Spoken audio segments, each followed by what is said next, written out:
Good morning class हम 7th class का first chapter complete कर चुके हैं कल।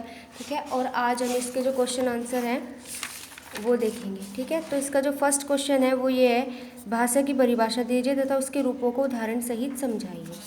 तो भाषा की परिभाषा जो आप दोगे वो आप दोगे यहाँ से यहाँ तक। ठीक है, कि भाषा वह साधन होता है जिसके द्वारा मनुष्य अपने विचारों और भावों का आदान प्रदान करता है। तो फर्स्ट क्वेश्चन का आंसर आपका यहाँ से यहाँ तक आएगा। सेकंड जो क्वेश्चन है आपका वो है, लिपि से आप क्या समझते हैं। तो लिपि का जो आपका आंसर आएगा वो आएगा यहाँ से, मुख से निकली ध्वनि को लिखने के लिए निर्धारित किए गए चिन्ह आपके लिपि कहलाते हैं। तो इसका जो आंसर आएगा वो यहाँ से और यहाँ तक। ठीक है, आपको लिखना है। सेकंड उसके बाद आपका थर्ड क्वेश्चन है, मातृभाषा और राज्यभाषा में अंतर को स्पष्ट करना है आपको। तो जो अंतर आप स्पष्ट करोगे वो आप ऐसे करोगे, मातृभाषा आपने हेडिंग डाली, उसके बाद आप यहाँ से लगा के यहाँ तक लिखोगे।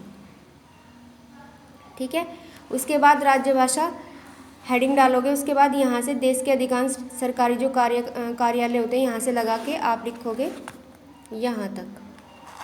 ठीक है, तो ये आपको लिखना है थर्ड क्वेश्चन का आंसर।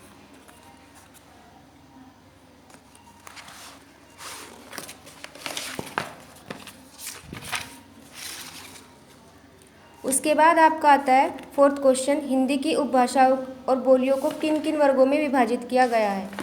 ठीक है, तो इसका जो आंसर है वो यहाँ से है। ये आपको ब्लैक पेन से लिखना है और ये आपको ब्लू पेन से लिखना है, यहाँ से यहाँ तक। नेक्स्ट है आपका, हिंदी के मानक रूप पर एक टिप्पणी लिखिए कि हिंदी का मानक रूप क्या होता है। तो हिंदी का मानक रूप, ये आपको हेडिंग लिखनी है ब्लैक पेन से। उसका जो आंसर लिखोगे आप यहाँ से लगा के और यहाँ तक लिखोगे, यहाँ तक। ये आपको पूरा पैराग्राफ इसमें लिखना है। ठीक है, उसके बाद जो आपका क्वेश्चन है वो है आपका, साहित्य क्या है, इसके प्रकारों का वर्णन करते हुए समझाइए। साहित्य भी आपका इसी के नीचे है।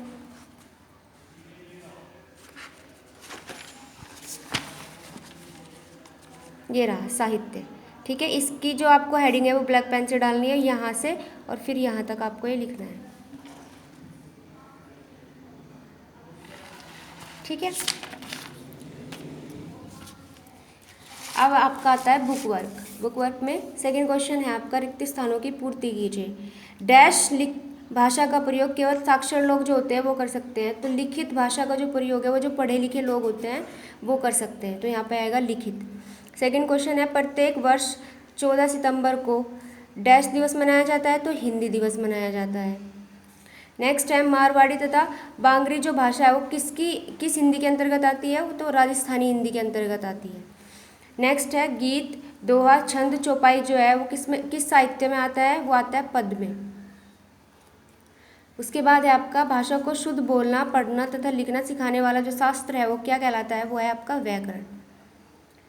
नेक्स्ट है आपका थर्ड क्वेश्चन, आपको सही के सामने सत्य और गलत के सामने असत्य लिखना है। फर्स्ट क्वेश्चन इसमें आएगा आपका, मौखिक भाषा का प्रयोग सर्वाधिक किया जाता है। तो ये सत्य है बिल्कुल। ठीक है, सब लोग अधिकतर मौखिक भाषा का ही प्रयोग करते हैं। सेकंड क्वेश्चन है, व्याकरण में सांकेतिक भाषा का अध्ययन नहीं होता है। तो ये भी सत्य है, क्योंकि हम व्याकरण में लिखित और मौखिक भाषा का ही प्रयोग करते हैं, सांकेतिक भाषा का प्रयोग नहीं करते।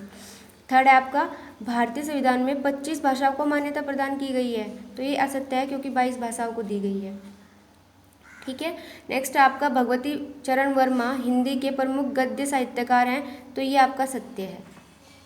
नेक्स्ट है, वाक्य विचार में शब्दों के प्रकार, रूप, बनावट आदि पर विचार किया जाता है। तो ये असत्य है, क्योंकि वाक्य विचार में ये सब चीज़ें नहीं आती। उसमें वाक्य की रचना करना, वाक्य की बनावट आती है। ठीक है,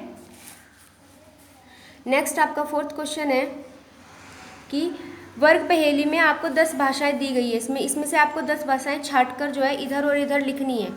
ठीक है, ये कार्य आपका ही है। ठीक है, आपको देखना है कि यहाँ पर देखो ये पूरा मलयालम बन रहा है, तो इधर आपने मलयालम लिख दिया। फिर आपका क्या बनना है, मणिपुरी, गुजराती, उर्दू, ये बन रहा है यहाँ पे। ठीक है, उसके बाद डोंगरी इधर आ गया। फिर आपका क्या गया, बोंडो, ये रहा इधर। ठीक है। फिर कोंकणी आ गया, मराठी आ गया, तमिल, ये सारी भाषाएं आपको इसमें से छांट कर इधर लिखनी है। नेक्स्ट है आपका सही मिलान कीजिए। इधर आपकी भाषाएं दी गई हैं, इधर आपकी लिपि दी गई है, तो आपको बताने की कौन सी भाषा किस लिपि में लिखी जाएगी। पंजाबी किस में लिखी जाएगी, गुरुमुखी में।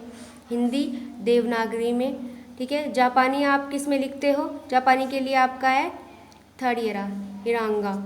उर्दू है, फिर आपकी चीनी है, फिर मराठी है। उसके नंबर मैंने आपको सामने लिख दिए, ठीक है। इसको आपको एज इट इज़ अपनी कॉपी में, अपनी नोटबुक में करना है, ठीक है। बुक वर्क और क्वेश्चन आंसर दोनों चीज़ें आपकी नोटबुक में होनी चाहिए, ठीक है। Thank you.